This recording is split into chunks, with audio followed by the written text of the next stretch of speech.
Assalamualaikum. Kali ini kita akan belajar prakarya dengan saya, Nafilatul Hikmah. Pada video kali ini, kita akan membahas tentang mengenal jenis dan karakteristik limbah. Sebelum kita lanjut, kita akan menyimak terlebih dahulu tujuan pembelajaran kita kali ini. Nah, tujuan pembelajaran kali ini yang pertama adalah peserta didik mampu mengidentifikasi jenis bahan limbah sesuai potensi lingkungan dengan benar. Yang kedua, peserta didik mampu menganalisa karakteristik bahan limbah dengan baik. Dan yang ketiga, peserta didik mampu menguraikan teknik pengolahan bahan limbah organik dengan tepat. Nah, selanjutnya kita akan menyimak video motivasi. Miliaran rupiah yang berawal dari limbah daun. Bagaimana bisa? Dalam dunia bisnis, memiliki modal kreativitas adalah sesuatu yang sangat berharga. Bahkan itu bisa lebih berharga dari sekedar hanya modal finansial saja. Terbukti ada banyak sekali pengusaha yang sukses yang berawal dari modal yang sangat minim, namun dengan kreativitasnya mereka berhasil menjadi seorang pengusaha yang sukses. Usaha kreatif tampaknya jauh lebih bisa bertahan dalam menghadapi segala masalah yang ada. Dewi Tanjungsari adalah salah satu dari sekian banyak pengusaha sukses yang berangkat dari kreativitas, meskipun hanya dengan memiliki sedikit modal. Dewi Tanjungsari memiliki latar belakang kehidupan keluarga yang sangat sederhana, namun hal itu tidak membuatnya berkecil hati, malah membuatnya terus semakin berjuang untuk meraih cita-citanya. Nah, itu tadi video motivasi dari pengusaha limbah daun. Semoga kita semua bisa termotivasi ya.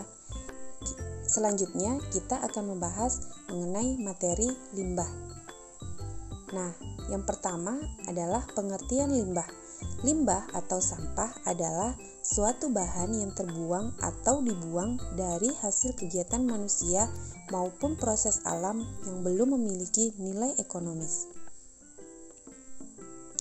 Nah, selanjutnya limbah dikelompokkan menjadi 3. Yang pertama adalah limbah berdasarkan wujudnya, yang kedua limbah berdasarkan sumbernya, dan yang ketiga limbah berdasarkan senyawanya. Nah, yang pertama adalah limbah berdasarkan wujudnya. Yang pertama adalah limbah gas, contohnya karbon dioksida atau CO2. Limbah cair, contohnya air cucian, rembesan AC, air sabun, dan lain-lain. Yang ketiga, limbah padat. Contohnya kotak kemasan, bungkus jajanan, plastik, botol, dan lain-lain. Nah, sedangkan limbah berdasarkan sumbernya terbagi menjadi 4. Yang pertama, limbah pertanian, yaitu limbah yang ditimbulkan karena kegiatan pertanian. Contohnya jerami padi. Yang kedua, limbah industri, yaitu limbah yang dihasilkan oleh pembuangan kegiatan industri, contohnya industri tekstil. Yang ketiga, limbah pertambangan, yaitu limbah yang asalnya dari kegiatan pertambangan, contohnya pertambangan batu bara. Yang keempat, limbah domestik, yaitu limbah yang berasal dari rumah tangga, pasar, restoran, dan pemukiman-pemukiman penduduk yang lain.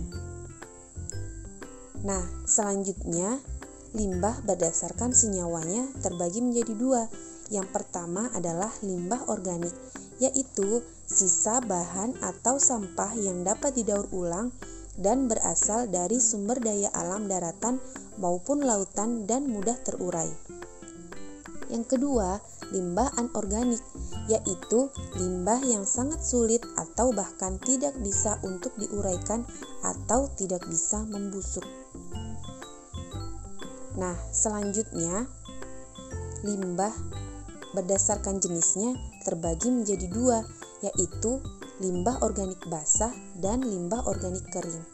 Nah, limbah organik basah adalah salah satu jenis limbah organik yang di dalamnya terpendam kandungan air dengan kadar yang terbilang tinggi dan banyak. Contohnya sisa bahan makanan dan kotoran makhluk hidup. Yang kedua, limbah organik kering, yaitu limbah organik yang menyimpan kandungan air dengan kadar yang cenderung sedikit. Contohnya batang kayu, tempurung kelapa, dan kulit telur. Nah, selanjutnya teknik pengolahan limbah. Bagaimana upaya untuk mengolah dan memanfaatkan limbah, yaitu dengan gaya hidup yang ramah lingkungan, yang biasa kita kenal dengan prinsip 3R. Apa itu 3R? Yang pertama adalah reuse, yaitu menggunakan kembali barang yang sekiranya masih dapat digunakan. Yang kedua, reduce, yaitu mengurangi pemakaian suatu barang yang tidak dapat didaur ulang. Dan yang ketiga adalah recycle, yaitu mengolah kembali sampah organik dan anorganik menjadi produk kerajinan yang memiliki manfaat. Nah, itu tadi materi untuk mengenal jenis dan karakteristik limbah. Untuk lebih memahami tentang materi ini, teman-teman boleh mengerjakan kuis dengan men-scan kode QR untuk login di Quizizz berikut ini. Nah, demikianlah materi mengenal jenis dan karakteristik limbah. Semoga bermanfaat ya. Wassalamualaikum warahmatullahi wabarakatuh.